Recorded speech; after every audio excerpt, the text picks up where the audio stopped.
Hello everyone, I hope कि आप अच्छे होंगे। आज इस वीडियो में हम लोग सीखने वाले हैं भिन्न का गुणा करना अर्थात बटा का गुणा।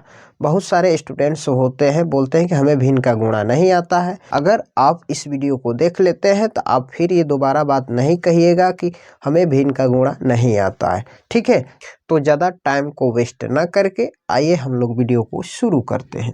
देखिए यहाँ पे क्वेश्चन दिया है 20/5 गुणे 8/9। ठीक है ना। देखिए यहाँ पे गुणा करने का जो तरीका होता है ध्यान से आप सीख लीजिए। सबसे पहले याद रखिएगा, ऊपर से ऊपर वाले संख्या को नहीं कटाएंगे गुणा में, ठीक है, और ना ही नीचे से नीचे वाली संख्या को कटाएंगे।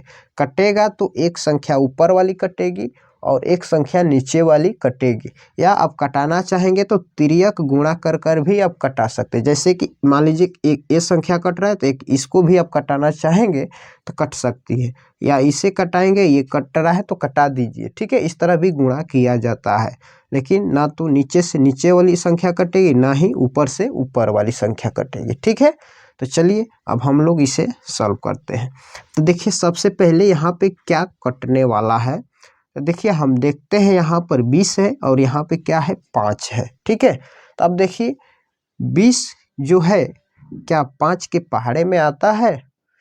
तो आप कहिएगा जी बिल्कुल आता है, क्योंकि 5 का टेबल में 20 आता है। कितने टाइम में आता है? 4 टाइम्स में आता है। तो यानी कि होता है 5 चौका 20। ठीक है, तो अब देखिए यहाँ पे अब 5 से हम भाग देंगे 20 में तो कितने बार में जाएगा, है ना। तो अब देखिए यहाँ पर हम 5 से भाग देंगे तो 4 बार में जाएगा। लेकिन 4 को कहाँ पर लिखें?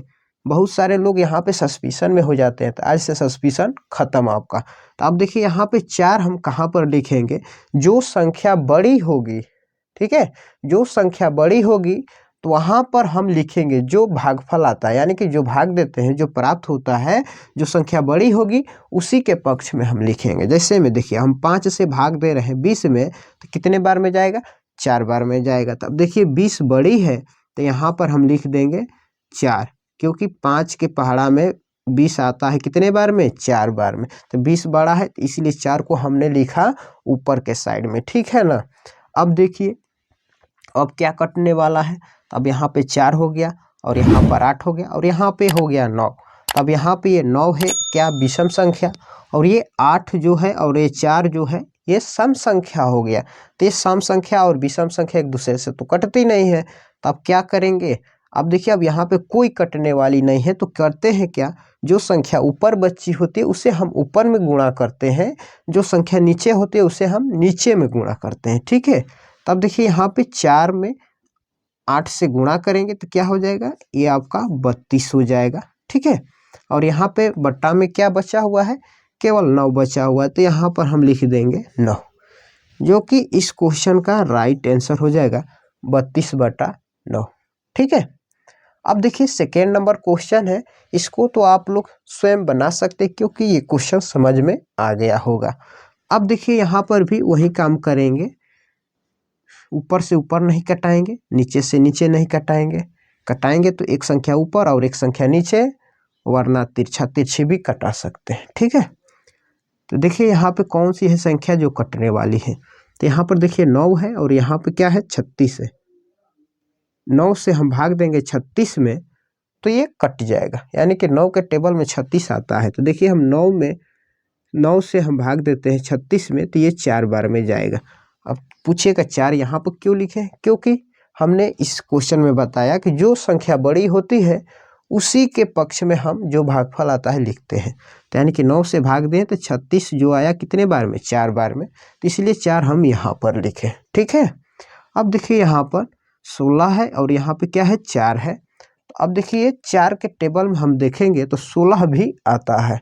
तो यानी कि 4 से हम इसको काट देंगे तो ये 4 बार में जाएगा, क्योंकि 4 के टेबल में 16 4 बार में आता है। ठीक है, अब देखिए कौन सी ऐसी संख्या है जो कटने वाली है। तो अब यहाँ पर सम संख्या है और यहाँ पे भी सम संख्या है। तो यानी कि हम 2 से भाग देंगे 4 में तो ये 2 बार में कटेगा, और 30 में हम 2 से भाग देंगे तो ये 15 बार में कटेगा। यानी कि 2 से 4 भी कटा और 2 से 15 भी कटा। समझ में आ रहा है ना। अब देखेंगे तो ये सम संख्या हो गया और ये विषम संख्या। तो सम संख्या और विषम संख्या एक दूसरे से कभी भी नहीं कटती है। तब क्या करेंगे, जो ऊपर वाली संख्या होगी ऊपर में गुणा करेंगे, जो नीचे वाली संख्या होगी उसे नीचे में गुणा करेंगे। तो अब देखिए यहाँ पे ऊपर बचा है केवल 2 और नीचे क्या बचा है, नीचे केवल बचा है आपका 15, यानी कि 2/15 जो आ गया आपका करेक्ट आंसर हो गया। आई होप कि ये दोनों क्वेश्चन आपको समझ में आया होगा। अगर आपको समझ में आया तो एक क्वेश्चन दे रहे हैं, आप होमवर्क के तौर पे इसे ज़रूर सॉल्व कीजिएगा, ठीक है। और इस क्वेश्चन का आंसर हमें कमेंट बॉक्स में ज़रूर भेजिए, तभी हम जानेंगे कि जो हमने बताया क्वेश्चन आपको समझ में आ रहा है। तब तक के लिए आपका बहुत बहुत धन्यवाद।